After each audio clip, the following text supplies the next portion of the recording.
महाशिवरात्रि की कथा। हिरणी की सत्यनिष्ठा की यह कहानी आपको रुला देगी। एक बार पार्वती ने भगवान शिव शंकर से पूछा, ऐसा कौन सा श्रेष्ठ तथा सरल व्रत पूजन है जिससे मृत्यु लोक के प्राणी आपकी कृपा सहज ही प्राप्त कर लेते हैं।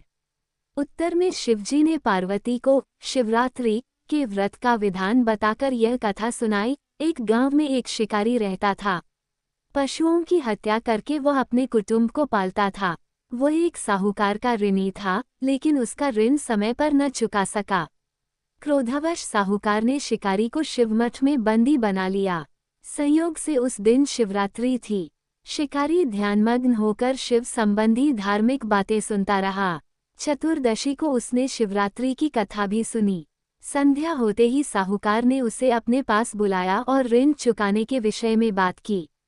शिकारी अगले दिन सारा ऋण लौटा देने का वचन देकर बंधन से छूट गया। अपनी दिनचर्या की भांति वह जंगल में शिकार के लिए निकला, लेकिन दिन भर बंदीगृह में रहने के कारण भूख प्यास से व्याकुल था। शिकार करने के लिए वह एक तालाब के किनारे बेल वृक्ष पर पड़ाव बनाने लगा। बेल वृक्ष के नीचे शिवलिंग था जो बिल्वपत्रों से ढका हुआ था। शिकारी को उसका पता न चला। पड़ाव बनाते समय उसने जो टहनियां तोड़ी वे संयोग से शिवलिंग पर गिरी। इस प्रकार दिन भर भूखे प्यासे शिकारी का व्रत भी हो गया और शिवलिंग पर बेलपत्र भी चढ़ गए। एक पहर रात्रि बीत जाने पर एक गर्भिणी मृगी तालाब पर पानी पीने पहुंची। शिकारी ने धनुष पर तीर चढ़ाकर ज्यों ही प्रत्यंचा खींची, मृगी बोली, मैं गर्भिणी हूँ, शीघ्र ही प्रसव करूंगी। तुम एक साथ दो जीवों की हत्या करोगे, जो ठीक नहीं है। मैं अपने बच्चे को जन्म देकर शीघ्र ही तुम्हारे सामने प्रस्तुत हो जाऊंगी, तब तुम मुझे मार लेना। शिकारी ने प्रत्यंचा ढीली कर दी और मृगी झाड़ियों में लुप्त हो गई। कुछ ही देर बाद एक और मृगी उधर से निकली। शिकारी की प्रसन्नता का ठिकाना न रहा। समीप आने पर उसने धनुष पर बाण चढ़ाया। तब उसे देख मृगी ने विनम्रतापूर्वक निवेदन किया, हे पारधी, मैं थोड़ी देर पहले ही ऋतु से निवृत्त हुई हूँ। कामातुर विरहिणी हूँ। अपने प्रिय की खोज में भटक रही हूँ। मैं अपने पति से मिलकर शीघ्र ही तुम्हारे पास आ जाऊंगी। शिकारी ने उसे भी जाने दिया। 2 बार शिकार को खोकर उसका माथा ठनका।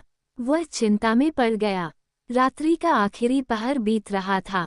तभी एक अन्य मृगी अपने बच्चों के साथ उधर से निकली। शिकारी के लिए ये स्वर्णिम अवसर था। उसने धनुष पर तीर चढ़ाने में देर न लगाई। वह तीर छोड़ने ही वाला था कि मृगी बोली, हे पारधी, मैं इन बच्चों को पिता के हवाले करके लौटाऊंगी। इस समय मुझे मत मार। शिकारी हंसा और बोला, सामने आए शिकार को छोड़ दूं, मैं ऐसा मूर्ख नहीं। इससे पहले मैं 2 बार अपना शिकार खो चुका हूँ। मेरे बच्चे भूख प्यास से तड़प रहे होंगे।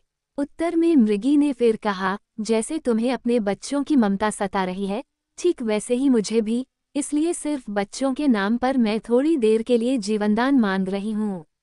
हे पारधी, मेरा विश्वास कर, मैं इन्हें इनके पिता के पास छोड़कर तुरंत लौटने की प्रतिज्ञा करती हूँ। मृगी का दीन स्वर सुनकर शिकारी को उस पर दया आ गई। उसने उस मृगी को भी जाने दिया। शिकार के अभाव में बेलवृक्ष पर बैठा शिकारी बेलपत्र तोड़ तोड़कर नीचे फेंकता जा रहा था। पाँव फटने को हुई तो एक हष्टपुष्ट मृग उसी रास्ते पर आया। शिकारी ने सोच लिया कि इसका शिकार वह अवश्य करेगा। शिकारी की तनी प्रत्यंचा देखकर मृग विनीत स्वर में बोला, हे पारधी भाई, यदि तुमने मुझसे पूर्व आने वाली 3 मृगियों तथा छोटे छोटे बच्चों को मार डाला है तो मुझे भी मारने में विलंब न करो, ताकि उनके वियोग में मुझे एक क्षण भी दुख न सहना पड़े। मैं उन मृगियों का पति हूँ। यदि तुमने उन्हें जीवनदान दिया है तो मुझे भी कुछ क्षण जीवनदान देने की कृपा करो। मैं उनसे मिलकर तुम्हारे सामने उपस्थित हो जाऊंगा। मृग की बात सुनते ही शिकारी के सामने पूरी रात का घटना चक्र घूम गया। उसने सारी कथा मृग को सुना दी। तब मृग ने कहा, मेरी तीनों पत्नियां जिस प्रकार प्रतिज्ञाबद्ध होकर गई हैं, मेरी मृत्यु से अपने धर्म का पालन नहीं कर पाएंगी। अतः जैसे तुमने उन्हें विश्वासपात्र मानकर छोड़ा है, वैसे ही मुझे भी जाने दो। मैं उन सबके साथ तुम्हारे सामने शीघ्र ही उपस्थित होता हूँ। उपवास, रात्रि जागरण तथा शिवलिंग पर बेलपत्र चढ़ाने से शिकारी का हिंसक हृदय निर्मल हो गया था। उसमें भगवद शक्ति का वास हो गया था। धनुष तथा बाण उसके हाथ से सहज ही छूट गए। भगवान शिव की अनुकंपा से उसका हिंसक हृदय कारुणिक भावों से भर गया। वो अपने अतीत के कर्मों को याद करके पश्चाताप की ज्वाला में जलने लगा। थोड़ी ही देर बाद मृग सपरिवार शिकारी के समक्ष उपस्थित हो गया ताकि वह उनका शिकार कर सके, किंतु जंगली पशुओं की ऐसी सत्यता, सात्विकता एवं सामूहिक प्रेम भावना देखकर शिकारी को बड़ी ग्लानि हुई। उसके नेत्रों से आंसुओं की झड़ी लग गई। उस मृग परिवार को न मारकर शिकारी ने अपने कठोर हृदय को जीव हिंसा से हटा सदा के लिए कोमल एवं दयालु बना लिया। देवलोक से समस्त देव समाज भी इस घटना को देख रहा था। घटना की परिणति होते ही देवी देवताओं ने पुष्प वर्षा की।